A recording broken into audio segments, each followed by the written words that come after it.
Hi everyone, and thank you for watching. I'm Lindsay, and today's video is going to be my essential Morphe brushes.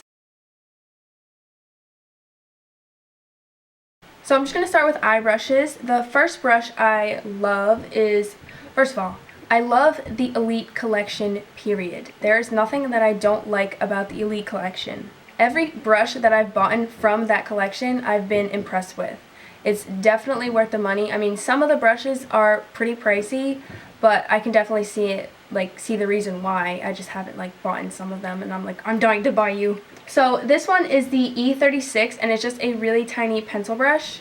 And I like to use this for my lower lash line. I don't like my lower lash line to be really smoky because it's just too dramatic for me. So that's why I like a smaller pencil brush, and this is honestly perfect. The next brush I'm going to show you is this Morphe M160-116. So this is a really tiny angled, okay, the color is off because we use gel eyeliner with it.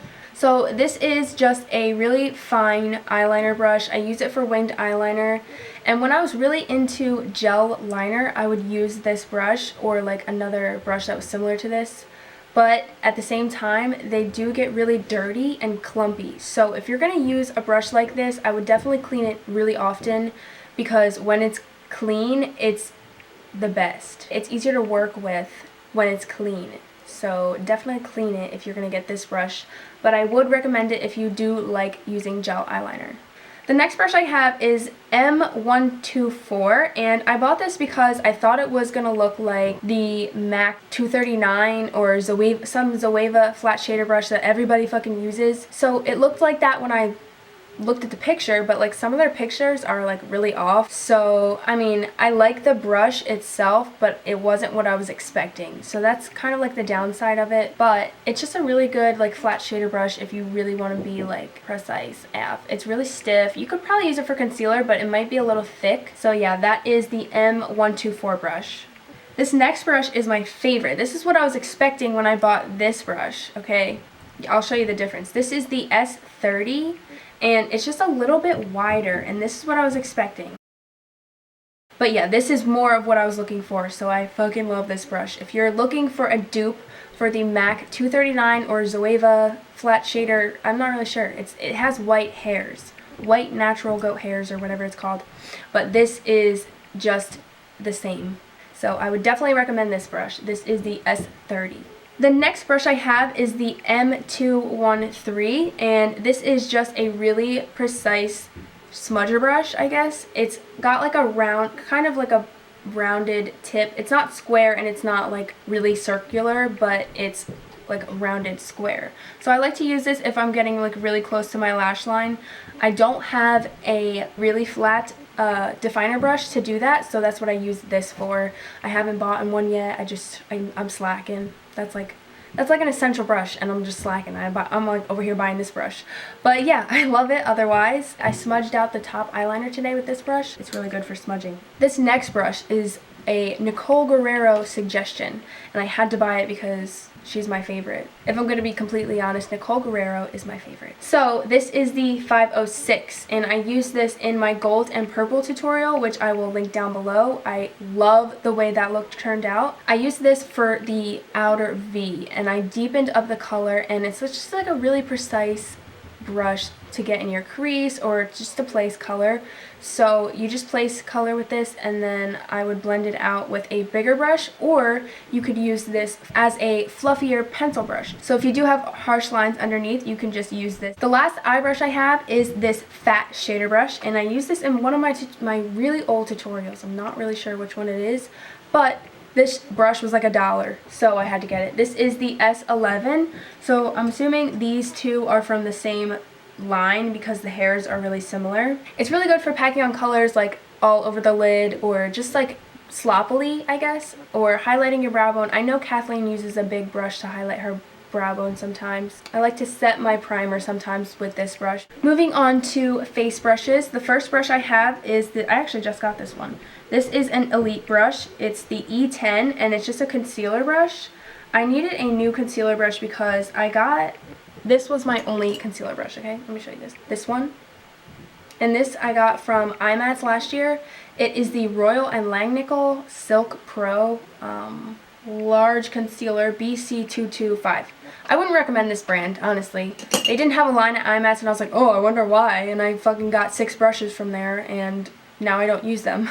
That's why. So, oops, dropping shit. So yeah, that's why I got this new concealer brush. So the next brush I have is my all-time favorite. Lush got me on this. I got it for contouring because it says it's a contour brush, but it's really hard. Like, I struggle with blending contour out, so I stopped using it for that, and now I use it to blend out my concealer, and literally it was like the best idea ever. Thank you, Lush. I know you're not going to watch this video, but thanks anyway. This is the E8, and I do have like, there's like a fucking strand of like long hair here that I have not even cut off yet. I'm about to cut it right now. The one hair would always poke me in the eye when I'm trying to blend out my concealer. So anyways, yeah, that's what I like to blend my concealer out with. It's really soft. It's like a precision kabuki brush. So yeah, it's like perfect for your concealer. Yeah. The next brush I just got was this E48, and I got this because the only other under eye brushes I have are from e.l.f. Now, I love e.l.f. I've used those brushes for like months and months and months. Probably since last summer, the beginning of last summer probably, I started to use those brushes, and they treated me really well. I recommend the blush brush for under your eyes because it's really soft. I have 2 small tapered brushes from e.l.f. and they're different quality. So that's kind of what I don't like about it, but the blush brush, I have 3 of those and they're all the same quality. So I would recommend that. So I just got this one because I was tired of using the e.l.f. one and I wanted like a better quality brush to use for my under eye. So that's why I got this one. And it's the Elite collection, and you know that's my favorite. So that's why I got it. The next brush is the M501, and I use this for highlight. It's pretty self-explanatory. If you've seen other YouTube videos, you have seen other people use this. It picks up product really well, and it places it on the skin really well. It doesn't collect product, that's what I like, and it doesn't look choppy or something. Do you know what I mean by choppy? I hope you know what I mean by choppy. But yeah, this is the M501, and this was probably the best purchase that I've made from Morphe. That's a lot to say. That is a lot to say. Yeah. I would call this my best purchase from Morphe, honestly. So, the next brush, this is also I can't live without it. Like, I'm debating on ordering another just so I have an extra. Like, I don't know what else I could use it for. That's why I would order another, just to use it for the same fucking thing. So, this is the M556, and this is what I use to bronze and contour. Like I said, I have trouble blending out my contour, so I wanted to get a fluffier brush, but I also wanted the tulip shape. Can't live without this brush either. Can't live without any of these brushes that I'm telling you about. I don't have brush sets.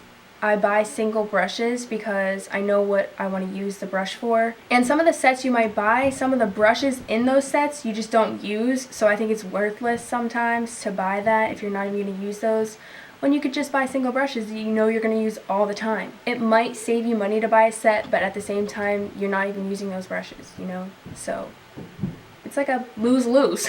You lose your money anyway. So this is the M556. Again, I use it to contour and bronze my skin. The next brush I have is the E4, and I got this right when Jacqueline said it was the best blush brush. I was like, what the fuck am I gonna use for blush? So that's why I bought this one. I had to get it right away. I had to spend the money on it. It's literally perfect. I use it for blush all the time. So yeah, I just love putting it on my face because it's so soft. This is also a more recent purchase, but I'm actually really glad that I got it. It's just like regular duo fiber brush, but it's a small foundation brush or whatever. But it's the M404. I like to use this color with this brush and just to put this on my face. And I also like it to blend out any contour or any blush harsh lines that I have, because duo fibers are really great for blending out any harsh lines. Last but not least is my foundation brush, and I needed a new foundation brush because the only foundation brushes I had was an e.l.f. brush that kept breaking, like I had to fix it twice, and it's not even flat like this. It's rounded, so the only foundation brush that I had like this that was flat was a BH Cosmetics brush that my friend got me for Christmas 2 years ago. So it was time for a new foundation brush. And this is the E6. And so far I like it. I'm still trying it out because it's a little dense, like denser than I expected. I mean, I guess I just haven't really used a flat kabuki brush in a while because I don't really know how to work it. It's just not really like easy to use. So I'm still trying it out, but I'm glad I got it just because I needed a new kabuki brush. So this is the E6. Alright guys, that is it for my Morphe brushes, my must-have Morphe brushes, or the Morphe brushes that I can't live without, whichever the title I'm gonna pick. Thank you so much for watching. Please give this video a thumbs up if you liked it. Subscribe to our channel to see more videos from me and my sister, and I'll see you later.